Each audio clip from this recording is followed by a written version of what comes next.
Bienvenue. Aujourd'hui, on s'attaque à une œuvre qui nous a vraiment laissé sans voix. C'est un jeu sur lequel on a écrit récemment d'ailleurs, Anne N. Roger. Ah oui, Alan Roger. Le point de départ, il a tout d'un thriller, hein. Une fillette se réveille, son père a disparu et il y a cet inconnu qui dort sur le canapé. Et qui insiste pour qu'elle prenne ses médicaments. L'angoisse totale dès le début. Exactement. Et pourtant, c'est un tout petit jeu, ça dure 1 heure à peine. Alors la question qui nous a vraiment guidés pour notre article, c'était comment une expérience aussi courte peut-elle laisser une marque aussi profonde? C'est toute la question, oui. On parle d'un jeu à 5 euros développé par une seule personne, Yona.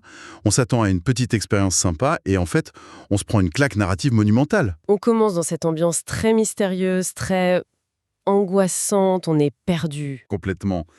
On ne sait pas à qui faire confiance. C'est du thriller psychologique pur au début. Mais là où le jeu devient absolument génial, c'est qu'il ne reste pas là-dessus. Ah non, il nous emmène complètement ailleurs. C'est comme si on nous retirait le tapis de sous les pieds. L'intrigue pivote et ça devient un voyage intérieur. C'est exactement ça. Ça parle de mémoire, d'identité, de ce qu'il reste quand tout s'efface. C'est d'une tristesse, mais aussi d'une beauté. Waouh! La révélation finale, j'avoue, elle m'a laissé silencieux un bon moment. Hmm. Toute la peur du début, elle se transforme en une vague d'empathie. C'est d'une puissance rare. Et cette empathie, elle ne vient pas que du scénario.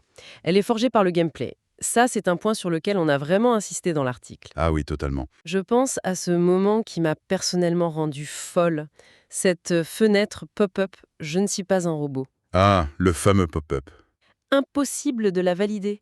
Au début, j'ai cru à un bug, que le jeu était cassé. Mais c'est fait exprès. Et c'est là tout le génie. Le jeu ne te décrit pas la confusion. Il te la fait ressentir. C'est ça. Cette frustration, c'est pas un défaut, c'est un outil narratif. Le gameplay devient le langage de l'état mental du personnage.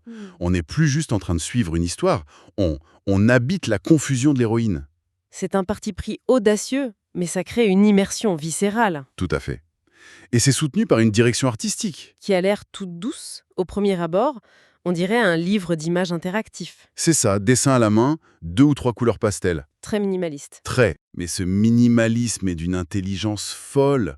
Quand la perception de la réalité du personnage commence à se fissurer, eh ben les visuels suivent. L'image se brouille. Voilà, les traits se déforment.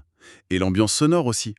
L'utilisation du silence est remarquable. Et quand les quelques notes de piano mélancolique arrivent, Ça frappe encore plus fort. Chaque élément sert le récit. exactement. Ce qui nous amène à un point important.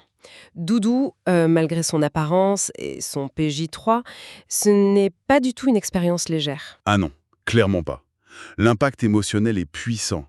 On aborde des thèmes très sensibles, la perte, la santé mentale. Il faut savoir où l'on met les pieds. C'est ça.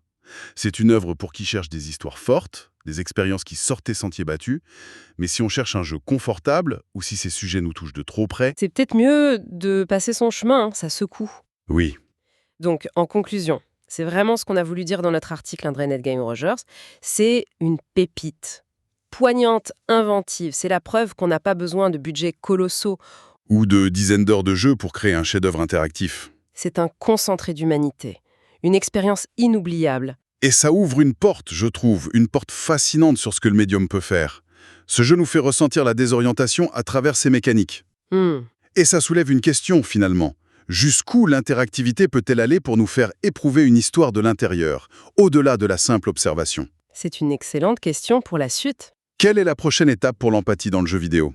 C'est une piste de réflexion assez vertigineuse, je trouve.